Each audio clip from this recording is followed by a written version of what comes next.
Mateo capítulo 6, dice la Biblia en el versículo número 13. Mateo capítulo 6, versículo 13, leamos juntos.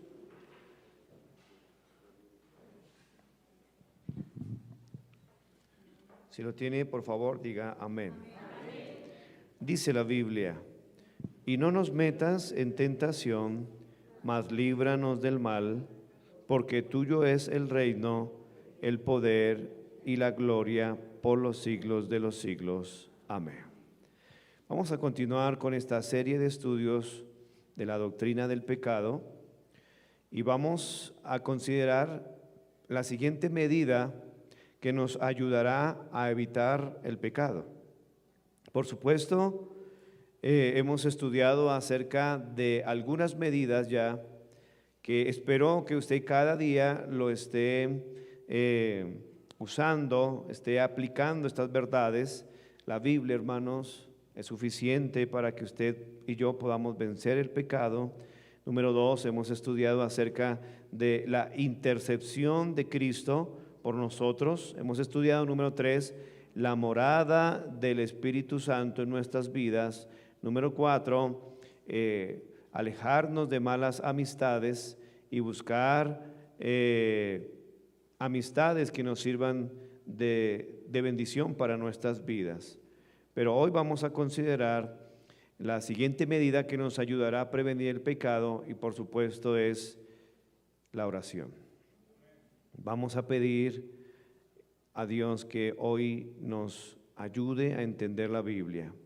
Vamos a pedirle a Dios que nos ayude. Señor, por favor, hoy queremos suplicar que nos ayudes, por favor, porque el pecado, como dice tu palabra, nos asedia.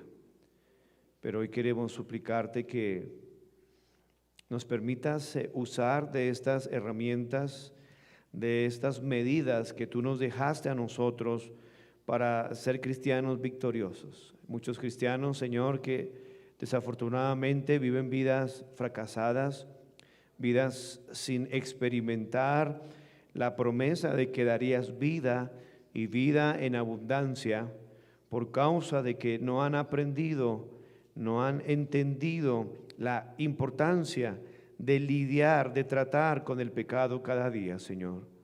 Queremos suplicarte que por favor nos ayudes, nos enseñes tu palabra, que en este día podamos,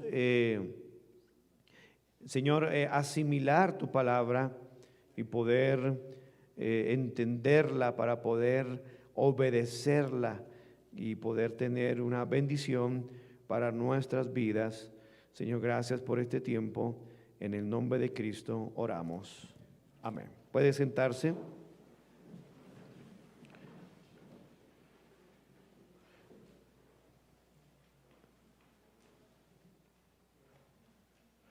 En Mateo capítulo 26,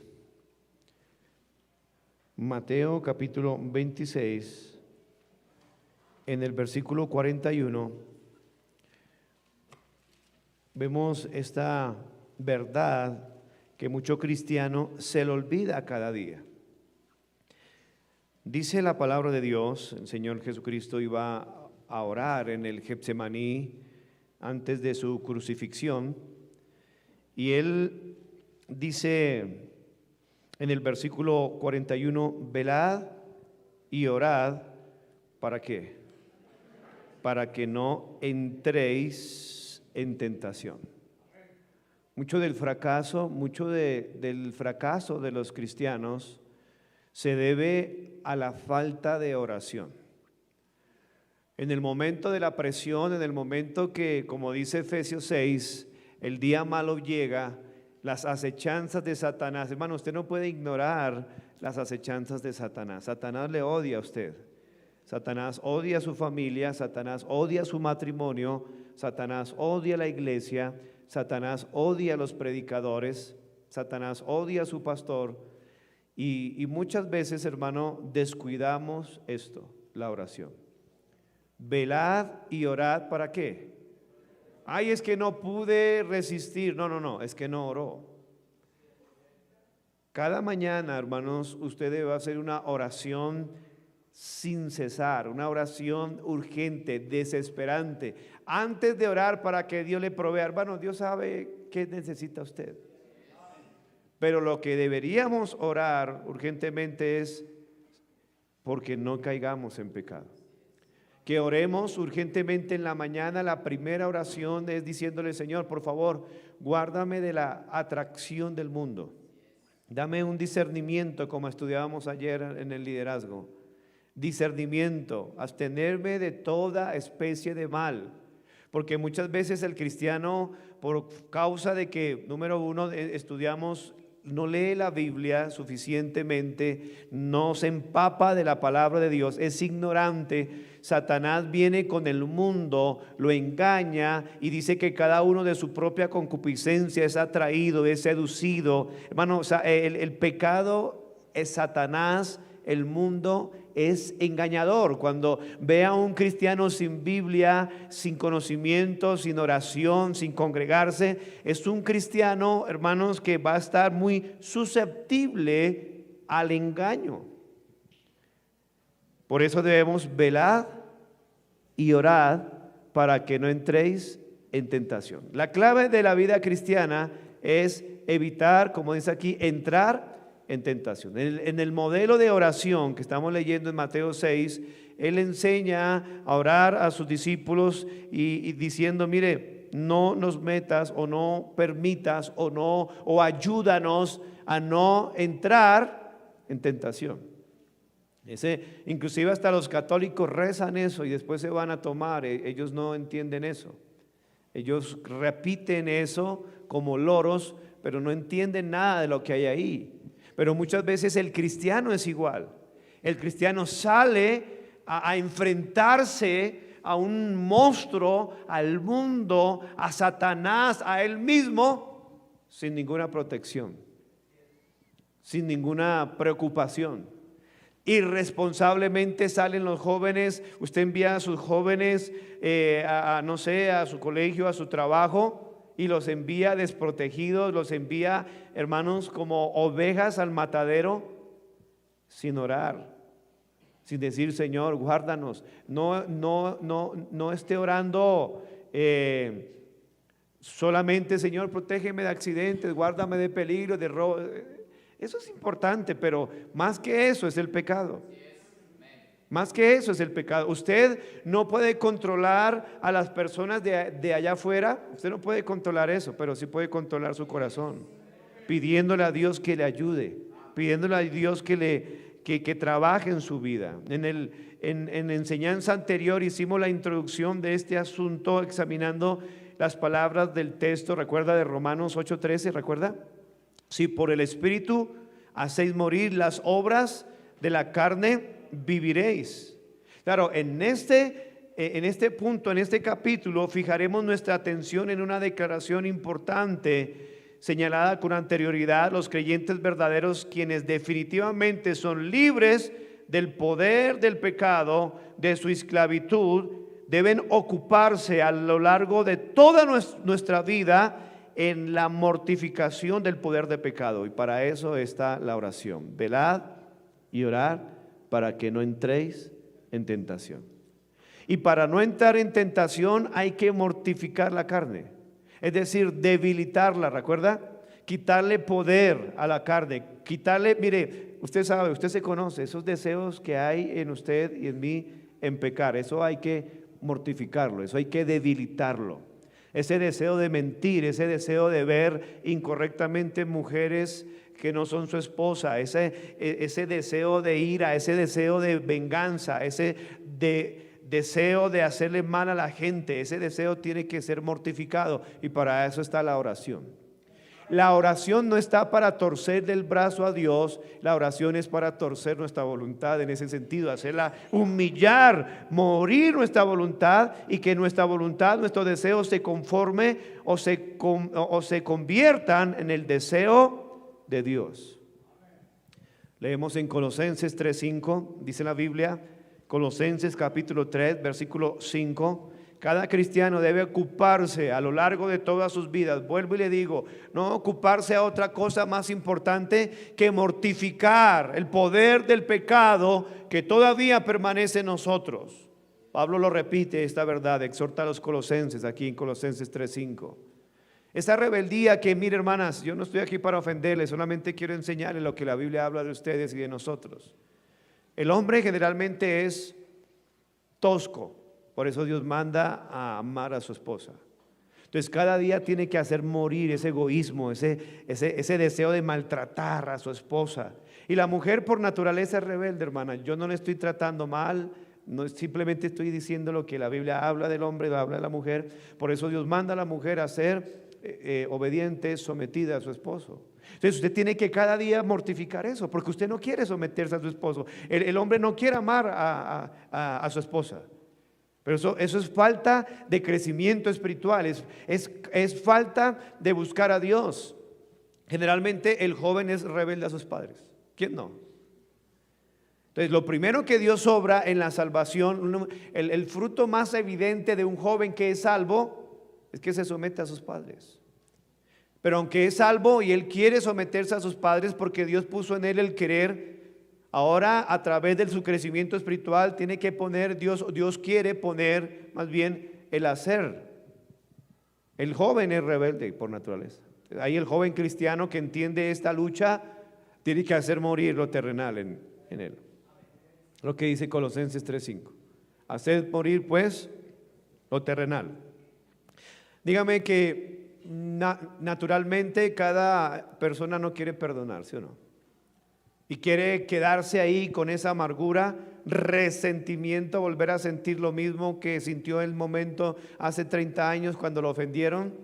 Y se niega, ¿sí o no? Se niega, no, yo no puedo, yo no quiero. Ahí es donde tiene que orar, velar y orar para poder morir a ese egoísmo, a esa amargura. Olvidar eso. Cuando usted es lleno del Espíritu Santo, cuando usted crece espiritualmente, es fácil todo eso, realmente es fácil. La vida cristiana es muy fácil cuando usted depende de Dios, obviamente. Cuando usted entiende que la Biblia es suficiente, que la intercesión de Cristo nos ayuda mucho en vencer el pecado. La morada del Espíritu Santo, por supuesto, en nuestras vidas. Apartarse de malas amistades. Y la oración, pues por supuesto, es indispensable. Cuando usted depende de Dios en estas áreas, la vida cristiana se vuelve fabulosa. Se vuelve hermosa. Podemos disfrutar lo que dijo Cristo, mi Señor, he venido a darles vida y vida en abundancia. Me temo que muchos cristianos no saben qué es eso. Soy cristiano. ¿Qué tiene, hermano? ¿Por qué está así? Es que soy cristiano. Así andan muchos. Muy pocos dirán, ven a un cristiano gozoso, un cristiano que ora siempre, un cristiano que da gracias a Dios siempre. ¿Qué tiene? Soy cristiano. ¿En serio es tan bueno ser cristiano? No es bueno, es lo mejor. Pero pocos cristianos andan en ese nivel espiritual. Muy pocos cristianos andan en eso. Ahí va el cristiano arrastrando el ala. ¿Dónde va? Para la iglesia. Usted sabe cómo. ¿Y usted para dónde va? Para ciclovía. Sí, voy para la iglesia. ¿Y ese bus tan feo qué? No, es el de la iglesia ahí. Allá voy. Está esperando que Willy termine de cantar. ¿Ya terminó Willy? Ya casi. Ya le entro. Es que no quiero cantar. Con esa música mundana que ponen allá al lado, ¿cómo me voy a levantar a escuchar esos himnos? Mucho cristiano no vive en esa alegría, no vive en ese nivel que, por ejemplo, el salmista dijo: cuando usted venga a la iglesia, prepárese en oración. Usted no viene a la iglesia a orar, obviamente, solamente. Usted viene a la iglesia porque ya ha orado. Porque usted no viene a la iglesia solamente en ese sentido a leer la Biblia porque usted ya la leyó. Y usted viene, usted no viene a la iglesia a cantar porque usted ya viene cantando, o sea, viene a cantar obviamente, viene a leer obviamente, viene a estudiar la Biblia, viene a orar, pero usted ya lo ha hecho, ya viene con su corazón preparado y ya viene cantando en el camino, y usted viene y entra, como dice el Salmo 100, cantar alegres a Dios, habitantes de toda la tierra, servid a Jehová con alegría. Es que me toca la cuna. Me toca la cuna. Pero servir a Jehová con alegría, sí, usted no entiende, me toca la cuna. Venir ante su presencia con regocijo. Usted se parará acá y mirará la tragedia de caras de algunos. No hay regocijo, hermano. Pastor, pero es que... ¿Qué? Es salvo, hermano, ya no va al infierno. Sus pecados han sido perdonados. Orad y velad para que no entréis en tentación. Y dice el Salmo 100, versículo 4: entrad por sus puertas con acción de gracias. Algunos ni quieren entrar. Ay, qué bueno que el ujier cierre la puerta para yo no entrar a orar. Voy a llegar tarde, necesito llegar tarde. Entrad por sus puertas. ¿Cómo entra usted por sus puertas? ¿Cómo entra? ¿Con acción de gracias o chillando, quejándose? Por sus atrios con alabanza, alabadle, bendecid su nombre. ¿Por qué? Porque Jehová es bueno, para siempre es su misericordia, su verdad por todas las generaciones. Volvemos a la idea de Pablo exhortando a los colosenses en Colosenses 3:5. Haced pues morir lo terrenal en vosotros. Fornicación, sí, hermano. Qué bueno que si usted hace un paralelo entre Colosenses 3:5 y 1 Corintios 6:9, hay una gran diferencia. Yo ya lo he explicado acá. Dice, aquí dice, haced morir pues lo terrenal en vosotros. Ahora, ¿cómo Dios, cómo el Espíritu Santo nos está llamando a nosotros aquí? Examinemos a ver si la idea me concuerda aquí. Colosenses 3, sí. Dice, Pablo le está escribiendo a los cristianos. Y dice, haced pues morir lo terrenal en vosotros. A los cristianos. Es interesante esto que voy a explicar. Pero en 1 Corintios 6:9 dice, ¿no sabéis que los injustos, cómo llama el Señor a alguien que no es salvo? Un injusto. Nosotros fuimos justificados por la fe, gracias a Dios. Amén. No heredarán el reino de Dios, no es rey, ni los fornicarios. Una persona que practica el pecado no es un cristiano. ¿Dios cómo lo llama? Un fornicario. Pero ahora, ¿cómo Dios se cambia la forma de tratar? Y Él dice, mire, ustedes ya no son fornicarios, pero hagan morir la fornicación. ¿Sí lo ve la diferencia? Ya no practicamos el pecado. La pregunta es, a la luz de su clase de vida, de su forma de vivir, ¿cómo Dios le diría a usted? Haga pues morir lo terrenal en vosotros, fornicación, o sea, el deseo. Yo ya no practico, ya no se practica la fornicación. O usted es como 1 Corintios 6:9. ¿En dónde clasifica usted? ¿Usted es un fornicario o usted es un cristiano que necesita hacer morir el deseo? No, cuando dice hacer morir lo terrenal en vosotros, no quiere decir que él está practicando el pecado, sino que hay una lucha con el deseo pero no se practica. Ahí se conocen fácilmente el que es hijo de Dios y el que no es hijo de Dios. El que no es hijo de Dios es un fornicario, es un adúltero, afeminado, los que se echan con varones, los borrachos. Y dice que no heredarán el reino de Dios. Pero por otro lado, ya al cristiano hace hacer morir, o sea, quítele el poder. Si el cristiano tendrá deseos de pecar. ¿Usted tiene deseo de pecar? No sea religioso. Acá dice que sí. Entonces, ¿qué hay que hacer? Hacer morir ese deseo. Ahí está el peligro, porque antes de la caída viene la altivez de espíritu. Él no reconoce, no, yo, ¿cómo se le ocurre que yo? Hermano, Pablo dijo, yo no lo he alcanzado, ni que sea perfecto. ¿Se acuerda? Como se lo dijo a los Filipenses capítulo 3. Entonces lo que la palabra de Dios está queriendo ayudarnos a nosotros. ¿Cuál es su problema, hermano? Si usted tiene confianza, si usted es sincero, apúntelo ahí. ¿Cuál es su problema? No, mi problema es mi mal genio. ¿Qué tiene que hacer? Haga morir. Mi problema es que yo soy sabelo todo. Yo no necesito ni abrir la Biblia en el culto. Yo sé mucho. Entonces hay un problema de orgullo terriblemente. Y usted necesita, ¿yo orgulloso?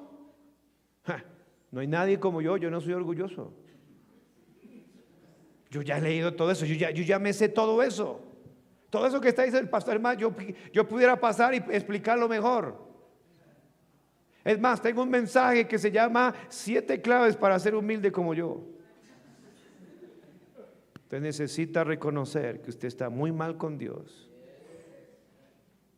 Yo no necesito reconocer eso. Ya sabe cómo está su vida espiritual. Usted es un soberbio, arrogante, y necesita hacer morir lo terrenal en vosotros. Pasiones desordenadas, malos deseos. ¿Quién no batalla con la avaricia? ¿Quién no quisiera tener un milloncito más ahí? ¿Qué es idolatría? Entonces, ahí es donde tenemos que hacer morir. ¿A quién se está dirigiendo Pablo aquí? Se está dirigiendo a aquellos que han resucitado con Cristo. Versículo 1, Colosenses 3. Aquellos que han muerto con Cristo, Colosenses 3:3. Porque habéis muerto y vuestra vida está escondida en Cristo. Aquellos que serán manifestados con Él en gloria, versículo 4. Cuando Cristo vuestra vida se manifieste, entonces vosotros también seréis manifestados con Él en gloria. Hermano, ¿usted está obedeciendo esto de mortificar el pecado? ¿Usted lo ha visto como necesario? ¿Esta semana trabajó usted en eso? ¿Pasó tiempo en un escritorio, en una mesa con una Biblia abierta? No buscando un bosquejo para dárselo a alguien, sino buscando un bosquejo para dárselo a usted mismo y mortificar la carne. ¿Cuál es el área que usted trabajó esta semana en su vida espiritual? ¿Será la pereza? ¿Será la negligencia? ¿Será la concupiscencia? ¿Será la lujuria? ¿No tiene usted un deseo incontrolado por estoy hablando a los hombres, por las mujeres o quizás por otro hombre? ¿No usted tiene un deseo, hermana, incontrolable por otra mujer o por un hombre? Pensamientos que vienen, ataques del diablo, dardos que vienen a la mente de Satanás. No, eso es lo que usted tiene que atacar en lugar de atacar a su marido, en lugar de atacar a su esposa, en lugar de atacar a sus padres, en lugar de atacar a los hermanos en la iglesia. Usted es el que tiene que atacarse a sí mismo. Hacer morir lo terrenal, hacer morir. Eso es algo personal. No, ahí no dice haga morir el pecado del hermano que se sentó a su lado. No, hacer morir lo terrenal en vosotros. Cada uno de nosotros. Su vida depende de esto. Su clave espiritual depende de esto, hermanos, de hacer morir lo terrenal en vosotros. Su crecimiento espiritual depende de que usted trate con esto cada día, que trate con su boca, con su maltratar a la gente. Cada uno de los que están aquí sabemos en qué estamos batallando y tenemos que tratar eso. Ayer lo decía, si hay alguien que dice algo contra usted, piénselo, que puede ser verdad. Estaba en un semáforo, conté esa ilustración ayer. Estaba en un semáforo y estaba ocupado ahí pensando y recibiendo ahí unos mensajes importantes de algunos hermanos. Se me acercó un hombre a pedirme monedas y yo no le di, hermano. Me descuidé y ¡miserable! Miserable. Y me fui pensando todo el camino, miserable. Sí. Sí, soy miserable. No le hubiera podido dar algo. Un folleto, una moneda, unas galletas. Miserable. Pero muchos reaccionamos al contrario. ¡Miserable usted! ¿Sí o no? En una ocasión una hermana se enojó por el mensaje. Y al final me pegó una regañada. Usted es un soberbio. Soberbio. Lo apunté, hermano, me fue a estudiar. Sí, soy soberbio. Tratar con eso. Tratar con eso. Es que a usted no se le puede decir nada. Piénselo. Tiene razón. Tengo que hacer morir eso. Usted es un avaro, usted es un tacaño. Cuando su mujer le dice, usted es un tacaño, piénselo. Piénselo. Tacaño. Ahora, siempre lo que yo hago es analizar las palabras para no poner una definición a algo que no es. Humilde, ¿qué es humilde? Algunos tienen un concepto porque como no estudian la Biblia. ¿Qué es humilde? No, que ese que viene oliendo a feo y viene en pantalones rotos, qué humilde. No, qué cochino. Eso no tiene nada que ver con la humildad. Humildad es sencillo, según Isaías 66. Una actitud. Humildad es alguien que se rinde a la Biblia. Lo que diga la Biblia, eso es. No, es que no tengo que comer y mire, soy humilde. No, eso es ser humilde, probablemente es perezoso, se levanta a las 10, no sabe hacer nada, no estudió, no lee, no se capacita. Una cosa es que usted sea vago y otra cosa es que usted no tenga que comer, eso es otra cosa. Dios nos ha dado habilidades, talentos, salud, fuerzas para trabajar. El que no trabaja, que no coma. Amén. No deje de hacerlo ni siquiera un día. Mortificar el pecado. Mate el pecado, hermano, o el pecado lo matará su paz, su gozo, su alegría. Y ya lo hemos leído, pero volvamos aquí a 1 Corintios 9. Por supuesto, la oración. Entre más usted ore, más va a hacer morir la carne. Hermano, mire, si paráramos aquí y todos de rodillas a orar por 40 minutos, muchos la carne le va a decir, no, yo no quiero orar, yo me quiero ir. La carne no quiere orar. Velad y orad para que no entréis en tentación. Él estaba orando, estaba muy triste y vino y los halló durmiendo. Y les dijo, ¿no habéis podido velar conmigo una hora? A la verdad el espíritu está dispuesto, pero la carne es débil. Entonces cuando uno ora está mortificando la carne. 1 Corintios 9:27 dice la palabra de Dios, sino que golpeo mi cuerpo y lo pongo en servidumbre. Claro, cuando usted ora, usted está golpeando su carne, hermano. Es que la carne no quiere orar, hermano. Lo pongo en servidumbre, no sea que siendo heraldo para otros, ganador de almas, predicador. Y ahora, heraldo es el mensajero de un rey. Ahora venga a ser eliminado del ministerio, eliminado de la posición que muchas veces pensaba que nadie lo iba a sacar de ahí. Nadie, su pecado lo sacó de ahí. Pablo reconocía, siendo apóstol, hermano, puesto por Cristo, él tenía miedo de ser eliminado. Él terminó su carrera con gozo. Pero ¿sabe qué hacía para no ser eliminado? Él mortificaba su carne. Esta fue la práctica cotidiana del apóstol Pablo, quien fue honrado con gracia, tuvo revelaciones, tuvo privilegios, consuelos espirituales más que cualquier otro. Pero Pablo aprendió que su vida cristiana se resumía en mortificar la carne. Los cristianos de siglos pasados, los puritanos, hablaban mucho de la mortificación de la carne. Hoy casi no se habla de esto. Hoy se habla de éxito, de prosperidad, de bendición, pero poco de morir al orgullo, de morir a la envidia, de morir a la pereza, poco de hacer morir lo terrenal en vosotros, toda impureza. ¿Por qué suponemos que si Pablo hizo de su vida cristiana, de su práctica cotidiana, hacer morir la carne, por qué suponemos que nosotros en este mundo que tiene más tecnología, más oportunidad de pecar, estaremos exentos de la necesidad de hacer lo mismo que Pablo?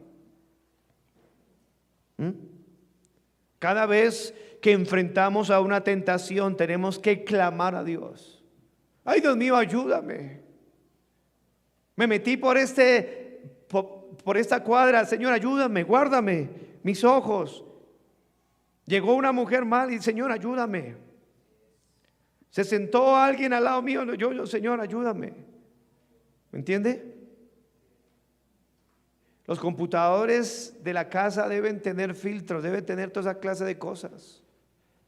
Porque ahorita con un dedito así en un botón ya entra a un mundo despiadado y podrido.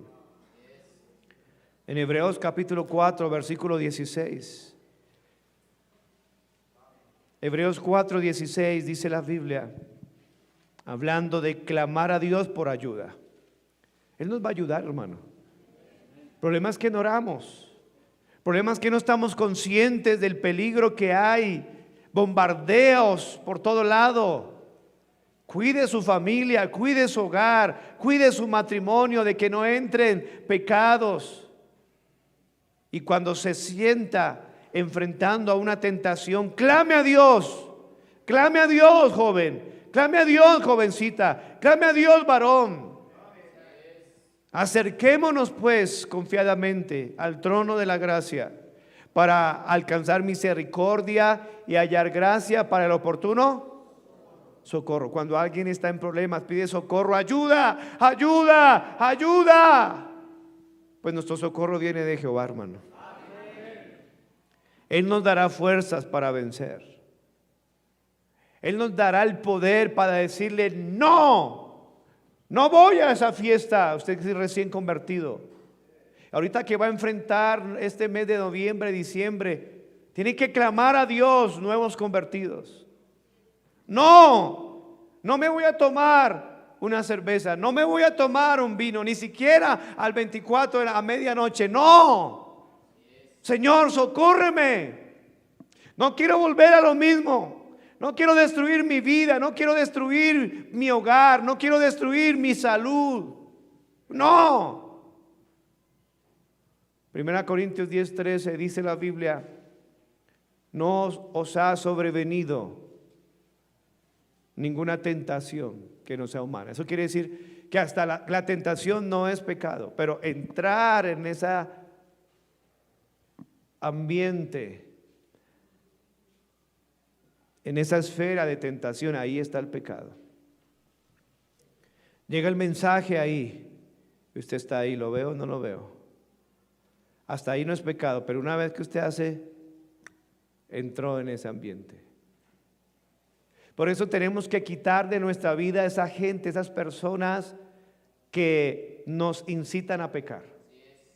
Esas amistades tienen que cortarlas de raíz. Esas personas, esos compañeros de trabajo bloqueados, esas compañeras de trabajo bloquearlas, no más con esa gente. Y más bien acercarse a las personas que me van a ayudar a mí a crecer espiritualmente. Pero ¿sabe qué pasa? Mucha gente se empieza a alejar de su pastor. Yo cuando veo que alguien, un líder, se aleja del pastor es porque está mal. Pero eso no es porque se está alejando simplemente, se está alejando porque se está acercando. Se está alejando de lo bueno y se está acercando a lo malo. Está recibiendo influencia de algún lado. Nadie se queda solo como tal. No. Por ejemplo, la Biblia habla del principio de la sustitución. Usted puede morir lo terrenal, pero luego habla de revestidos del nuevo hombre. Entonces usted quita la música mala, todo eso mundano, todo eso, vayamos a algo más venenoso. Marcos Witt, Jesús Adrián Romero, toda esa música mala que está disfrazada de buena, quítelo, ponga salmos, himnos, cánticos espirituales, orquesta, ¿sí? Coros, buena música. Empieza a quitar. Ahora, ¿cuánta música buena hay? Bueno, el principio de Mateo 7, bueno, dice que el camino es estrecho, angosto, hay poca música buena. Pero dice que el camino a la perdición es ancho. ¿Cuántas amistades malas hay? ¿Cuántas amistades buenas hay? Camino angosto. ¿Cuánta música mala hay? ¿Cuánta música buena hay? Angosto. Eso es lo que usted tiene que entender, hermano.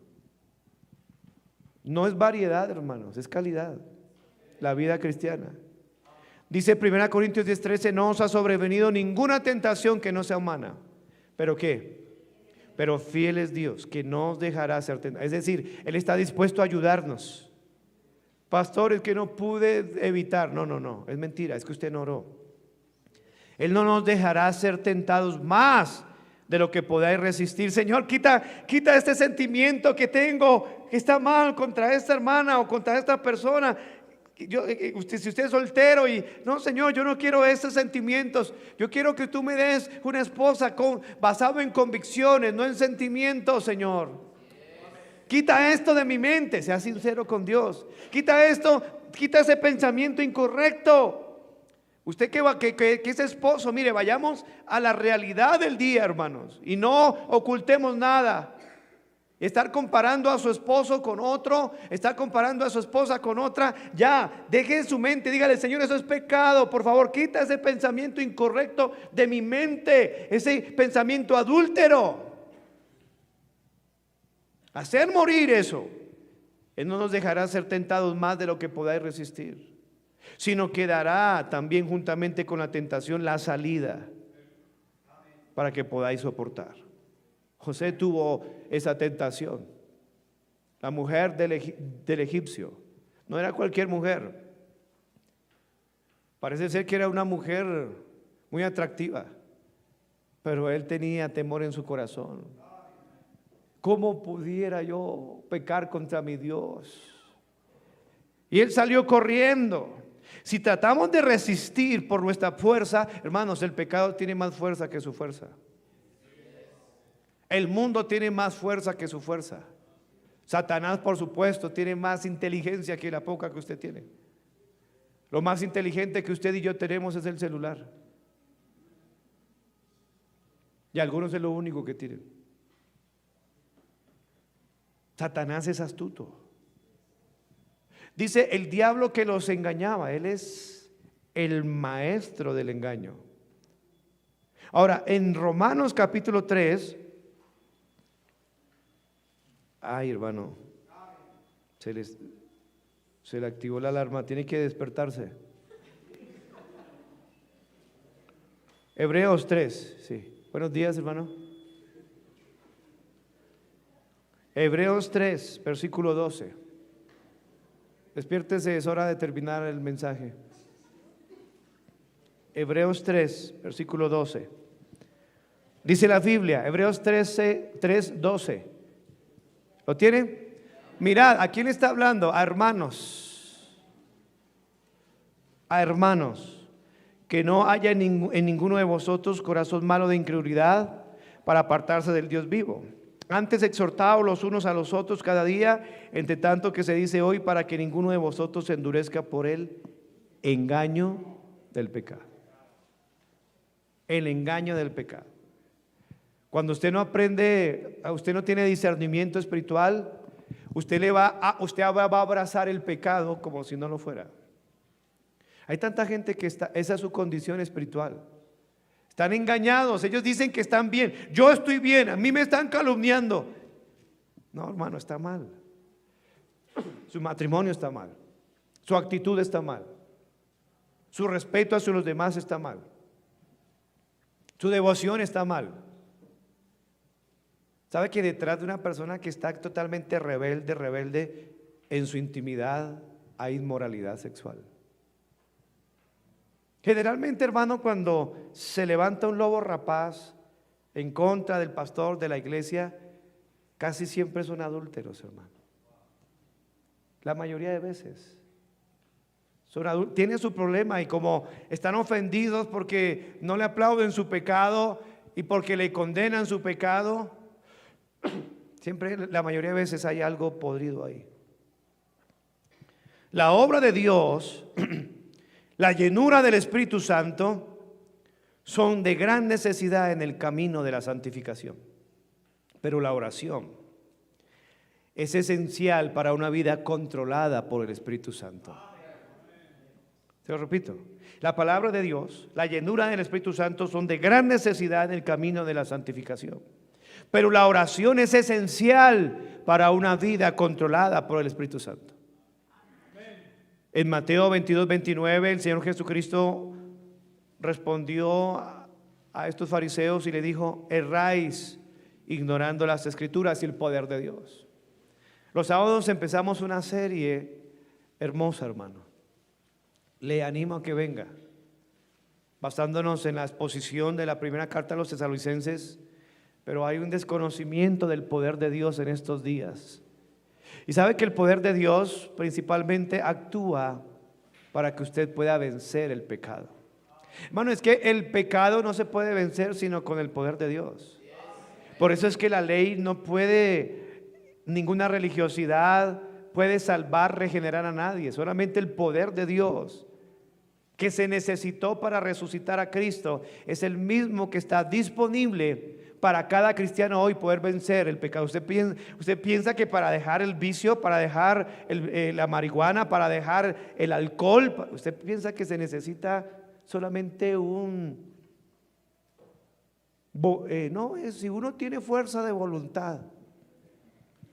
Usted no entiende el principio del pecado, hermano.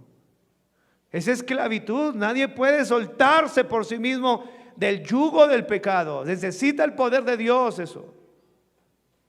No, fuerza de voluntad, sí. Con fuerza de voluntad muchos están allá en la calle con un costal, pensando que la fuerza de voluntad los hizo cambiar. Allá están, hermano, totalmente destruida su vida. Y no, yo puedo consumir, yo estoy metiendo marihuana, alcohol, en cualquier momento yo puedo dejarlo. ¿Seguro? No creo. No creo que usted pueda dejar eso. Necesita a Dios. Una vida de oración sin Biblia nos convierte en personas sentimentales, sin convicciones.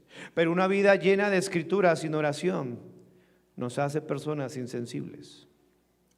El equilibrio es lo más hermoso. Ignoráis las Escrituras y el poder de Dios. Los hombres de Dios siempre han combinado el estudio de las Escrituras con una vida de oración. Eso, mire, usted dirá: pastor, yo estoy en una situación que estoy tan estancado. Es que ni estancado estoy, voy para atrás. Nada me sale, mi ministerio se acabó, no puedo restaurar mi vida. Mire, si usted empieza a combinar unas buenas horas con la oración y con la Biblia, eso quebranta cualquier estancamiento de vida espiritual. Yo lo he experimentado muchas veces.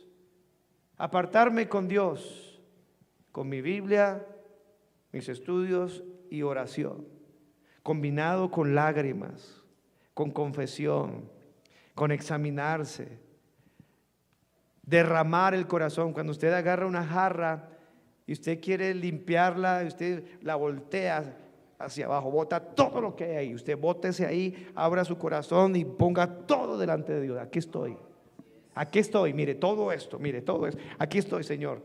Desarma mi vida y ármala bien. Una restauración total, una rendición total, y ya deje de estar con esa vida hipócrita, religiosa, aparentándole a los demás, pero usted sabe que por dentro está podrido, lleno de pecado, de maldad, de religiosidad que se niega a cambiar. Es hora de buscar a Dios con todo nuestro corazón, de volver a Dios, de rendirnos a Él. Nada, ningún corazón duro resiste un hombre, una mujer que se da en oración y a la Biblia. Se necesita tener un equilibrio en estas dos áreas tan importantes. En el Salmo 145, en el versículo 18, muchos sabrán mucha teología, pero no saben cómo ser restaurados. Muchos aparentarán, pero no saben cómo restaurarse. Mire, hermano, un líder que no se sabe restaurar o que no sabe entrar en el camino de la restauración para sí mismo, no podrá ayudar a restaurar a nadie. Puede ser un experto, un maestro en ganar almas, pero si no es un maestro en restaurar su propia vida para restaurar a los demás, su ministerio va a ser muy limitado. Muy limitado. ¿Cómo buscar, hermanos, hallar, experimentar el arrepentimiento en su vida? Mucho de lo de lo que se enseña a los demás es lo que usted ya ha experimentado por sí mismo. Los mejores cocineros son aquellos que prueban su propia comida y saben que está bien y con seguridad lo ofrecen. Pero si usted no sabe restaurar su propia vida, si usted no ha aprendido a restaurar su matrimonio, usted piensa que el matrimonio solamente son años de perfección. No, hermanos, el matrimonio da muchas vueltas, hay maltratos, hay ofensas, hay pecados. Usted debe volverse experto en restaurar, en arreglar, en perdonar, en pedir perdón, en humillarse, en buscar a Dios, en tratar las cosas como Dios las trata, con espiritualidad, con poder de Dios, no ignorar las Escrituras y el poder de Dios. ¿Cómo estar usted mal y luego restaurar, tener el poder de Dios, poder restaurar su vida, obviamente sin quedar descalificado del ministerio? Porque una vez que alguien sea descalificado del ministerio por inmoralidad, por robo, no puede volver, hermano. Puede ser restaurado su comunión con Dios, sí, pero no puede volver. Un adúltero no puede ser pastor, jamás. Tiene que ser marido de una sola mujer y punto. Entonces, usted tiene que aprender a lidiar con su vida espiritual. Aprender a examinarse cómo está cada día. Usted puede estar bien hoy, mañana ya no. Usted pudo haber sido lleno del Espíritu Santo. Yo puedo haber predicado lleno del Espíritu Santo en la escuela dominical y en el culto ya no. Yo tengo que aprender en mi relación con Dios a retomar, a restaurar mi comunión con Dios.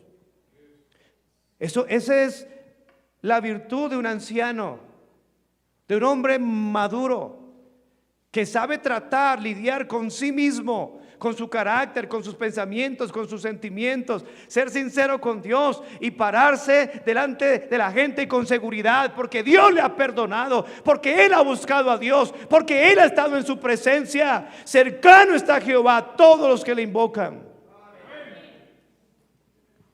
A todos los que le invocan de veras, dice el Salmo 145, 18. Cercano está Jehová a todos los que le invocan. A todos los que le invocan de veras. Es como cuando usted va con un carro viejo, hermano. ¿Se acuerdan la burbuja? Y un joven iba y la manejaba y seguro se quedaba botado. Pero la llevaba Gregorio, el hermano Gregorio, que llega. No, eso es aquí. Dele. No, eso es aquí. Usted tiene que volverse un experto en usted mismo, en su cacharro, y arreglar su vida con Dios cada día. Tratar lo que está dañado. Usted no debe volverse un experto en la otra gente, usted debe volverse experto en sí mismo para poder ayudar a otros. Este es el pecado, hay que tratarlo así, hay que orar más, hay que buscar a Dios, hay que ser sincero. Es como algunos cristianos, su vida, y volvemos a la misma ilustración. No, es que el carro ya no sirvió. El carro está bien, hermano, pero no anda. Está bien. No podemos ocultar que algo está mal cuando está mal, hermano. Lo peor que usted puede hacer es venir aquí a la iglesia y aparentar que todo está bien. No, hermano, hay algo que está mal en su matrimonio, hay algo que está mal en la relación con sus hijos, hay algo que está mal en la relación con sus padres, hay algo mal que está en la relación con Dios, hay algo más que está en la relación con la Biblia, hay algo más que está en la relación con su iglesia, hay algo que está mal que se necesita arreglar esta mañana y que se necesita arreglar cada día, cada momento. De eso se trata la vida cristiana, no aparentar ahí. Venir, meterse 2 horas o 3 horas debajo de ese techo y salir igual o peor allá afuera. Y ganar almas y hablarle a la gente, pero no hay cambios, no hay transformación en su vida, el mismo de siempre. No, hermanos. Dice la Biblia, versículo 19 del Salmo 145, cumplirá el deseo de los que le temen y oirá a sí mismo el clamor de ellos y los salvará, o sea, los ayudará. Velad y orad para que no entréis en tentación. Tiene que aprender a trabajar con su debilidad. Tiene que tratar de agarrar fuerzas del que las tiene, de Dios. Fortaleceos en el Señor y en el poder de su fuerza. Cuando usted ve un hombre de Dios, que usted lo ve siempre fuerte, usted muchas veces, la persona piensa, ese no tiene problemas, ese nunca se enferma, su esposa no se enferma, sus hijos no se enferman, no tienen nunca necesidad, no tiene pleitos, no tiene lucha, no tiene tribulaciones. Eso es lo que generalmente piensa la gente, ¿sí o no? No, hermano, ha aprendido a lidiar con todo eso. Ha aprendido a capotear la vida, y sobre todo cuando uno es pastor, que tiene problemas por todos los lados. Ayer estaba pensativo ahí, dice, mi esposa me conoce. ¿Qué tienes? No te preocupes, soy pastor, ánimo, ora por mí. Yo no voy a estar diciéndole todos los problemas del ministerio a mi esposa, o a mis hijos menos. Yo a veces hago pruebas, intento presionar a algunos hermanos y luego voy y saludo a sus hijos o a su esposa. Y yo dije, mire, este ya es de chillón, ya fue y le dio quejas a su otra mamá, mami, a su esposa, mami, el pastor me regañó. Hijos, el pastor me regañó. Y uno mira a los niños, chillón, hermano, no sea chillón. Aprenda a enfrentar las cosas como hombre delante de Dios. Estamos en un mundo matriarcal. Tenemos que volver, hermanos, a ser papás, a ser esposos, a ser hombres. Pero hoy es una chilladera, hermano. Hoy me regañó el pastor. No está acostumbrado a tener un papá que le daba juguete, hermano, que le daba chancla cuando se portaba mal. Ahorita es una cantidad de afeminados. Va y le cuenta a su esposa que el pastor le dijo que por qué llegaba tarde al culto, y eso me ofendió y hirió mis sentimientos. Llame ahí a la EPS, necesito una cita con el psicólogo. Chillones. Compórtese varonilmente, dice la Biblia. La oración que cada uno deberíamos tener es esa: no nos metas en tentación, líbranos del mal, líbranos de los malos pensamientos, líbrame de no caer en la tentación de tener odio, rabia, carga contra un hermano, contra una hermana. Esa batalla constante, sincera, que un cristiano debe estar pensando, meditando cada día. Que viene alguien y me presiona y yo reacciono incorrectamente, y ahí es donde yo empiezo no a pelear con él. Le doy gracias a Dios por él, por ella, que Dios usó para hacerme entender que otra vez esa reacción en esa área de mi carácter otra vez está portando mal, y ahí es donde, hermano, gracias, hermana, gracias, pero yo me voy solo, me encierro con Dios y le digo, Señor, otra vez, Señor.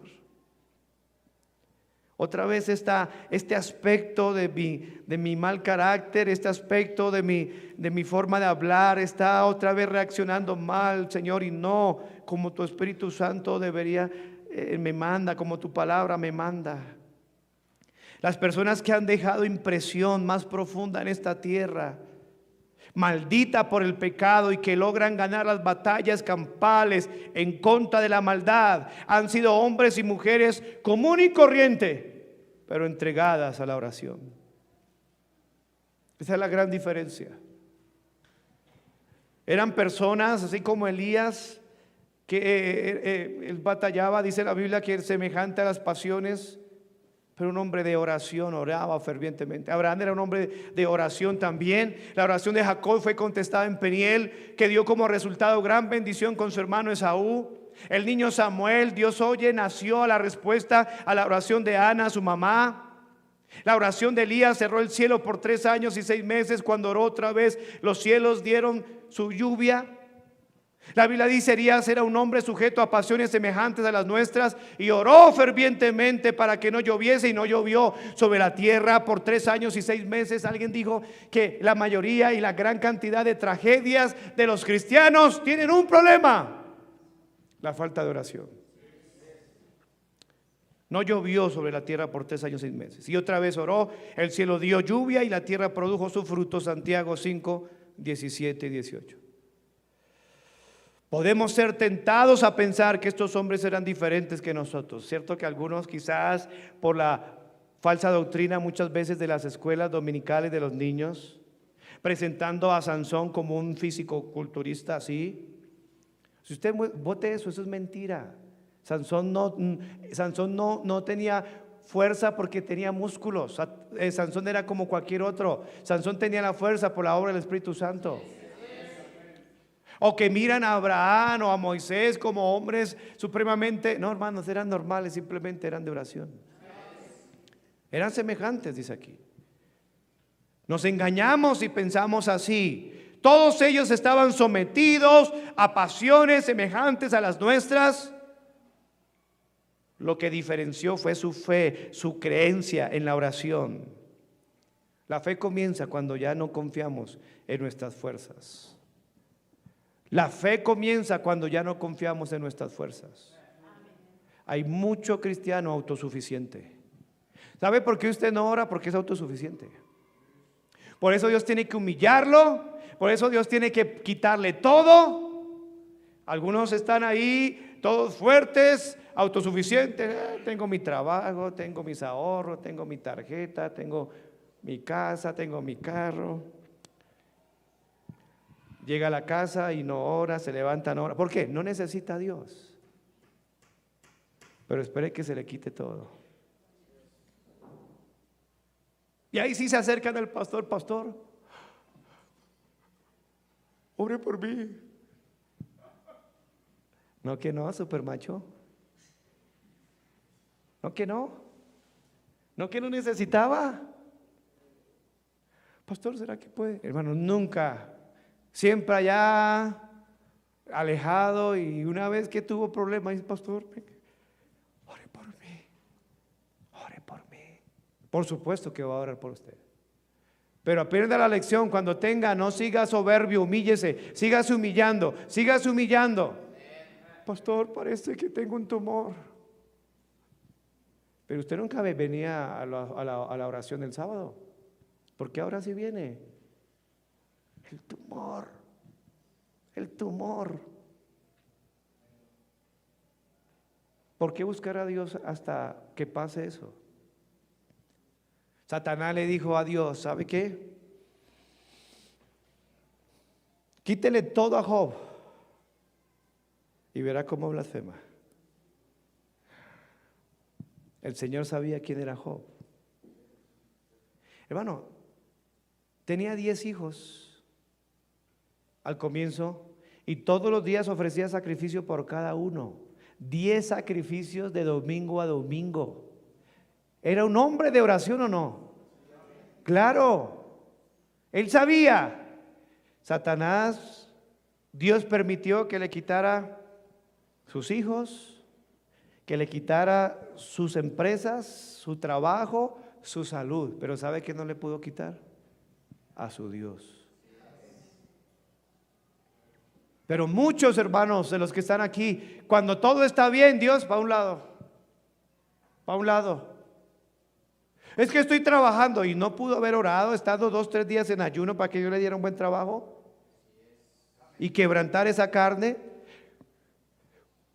Cuando confiamos totalmente y dependientemente del Señor, oramos por todo.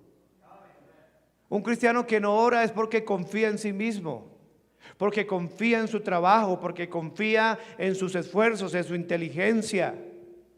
Pero un cristiano que no confía absolutamente nada en sí mismo, ora por todo. Necesitamos orar más, hermano. Necesitamos orar más. Sí, sí.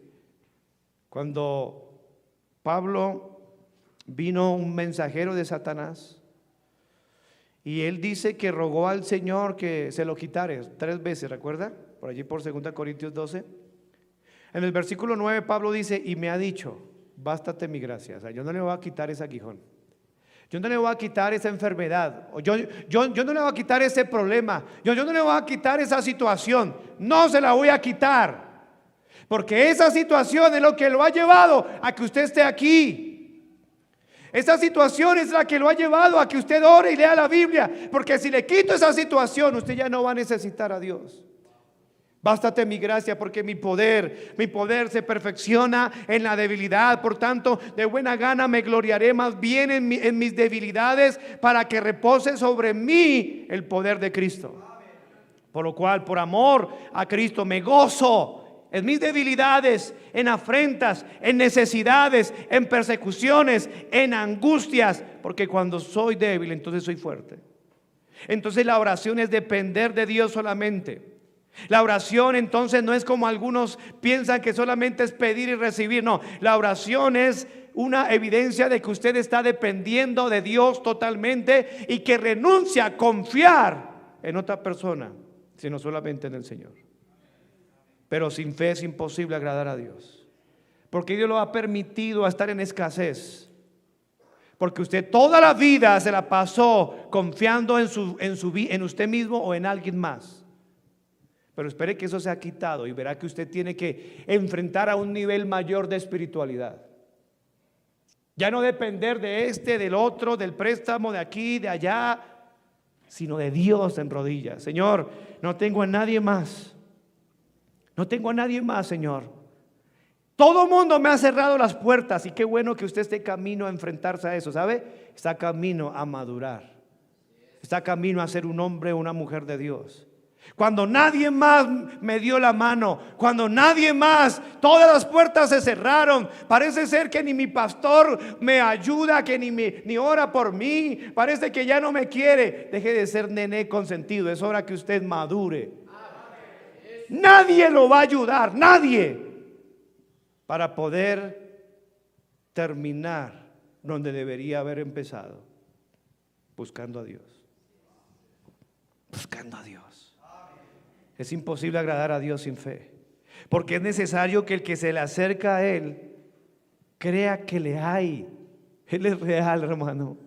Mi Dios es real, y que es galardonador de los que le buscan.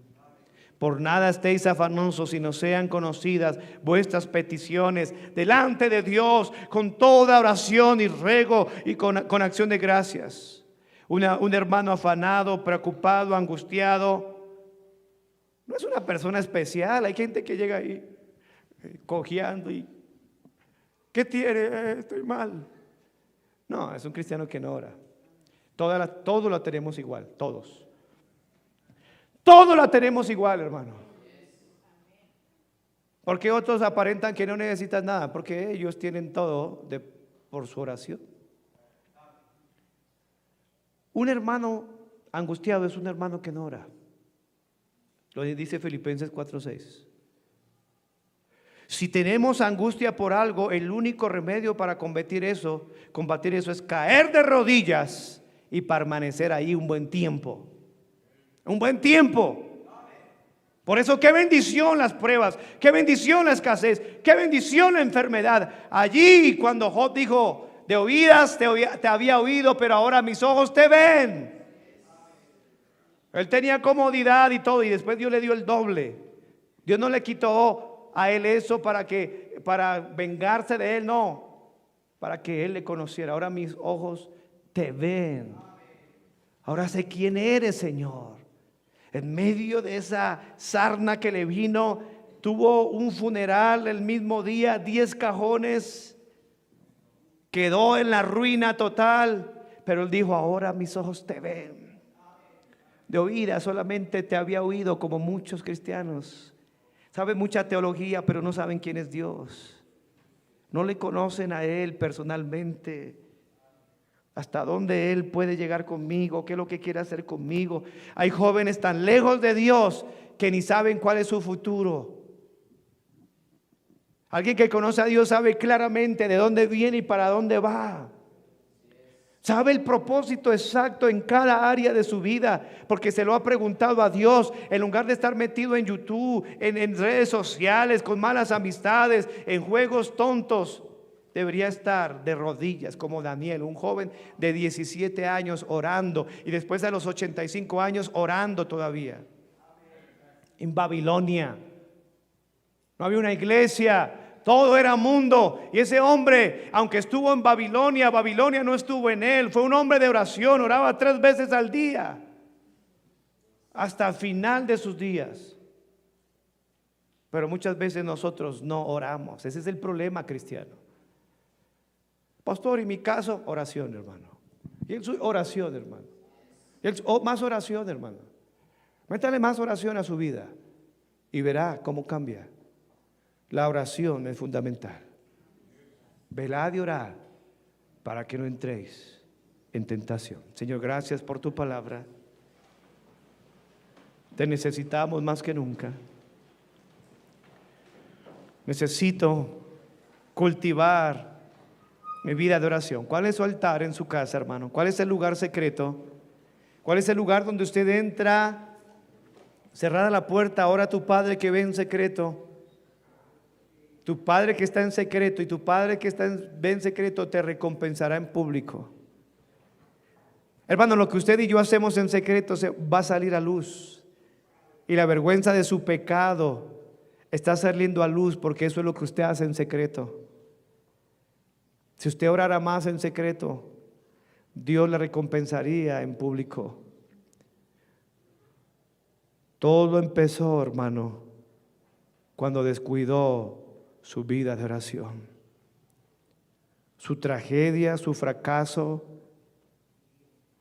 todo empezó cuando usted dejó de orar. Todo empezó cuando usted no dobló sus rodillas. ¿Cuántos cristianos les cuesta doblar rodillas? A menos de que usted esté enfermo. ¿Cuántos cristianos no aprendieron la doctrina de ponerse de rodillas delante de Dios? Y eso ha hecho que su vida fracase. No hay una mejor lugar, posición para un cristiano que estar de rodillas delante del grande y supremo Dios de los cielos. Aprenda a doblar sus rodillas todos los días. Aprenda a depender de Dios y no de sus fuerzas. No nos metas en tentación, Señor. Cada día ayúdanos a vencer el mundo, Señor, la atracción de Satanás, la carne, la concupiscencia. Haz morir de nosotros lo terrenal. Si hay alguien que no es salvo, no tiene seguridad de ir al cielo si muere, reconoció que es pecador, que merece el infierno, sabe que Cristo murió por usted en la cruz, pero que ha vivido una vida religiosa no más, pídale al Señor, ruéguele, dígale: Señor, salva mi alma. Yo quiero nacer de nuevo, no quiero ser un religioso profesional más. Yo quiero ser un hijo tuyo. Hoy creo en Jesucristo, dígaselo. Hoy creo en Jesucristo como mi Señor y Salvador. Dame la vida eterna, te lo pido. Creo que Cristo murió y resucitó para mi salvación. Aunque se lo he predicado a muchas personas, esa verdad no está en mi vida. Hoy quiero nacer de nuevo. Es evidente porque mi vida es una vida sin oración. Evidente que no, ni soy salvo porque ni oro. Pero hoy te pido, dígale a Dios que me salves. Y ayúdame de hoy en adelante a cultivar una vida de oración. Ayuda a tu iglesia, ayúdanos a todos, Señor. En el nombre de Cristo oramos. Amén.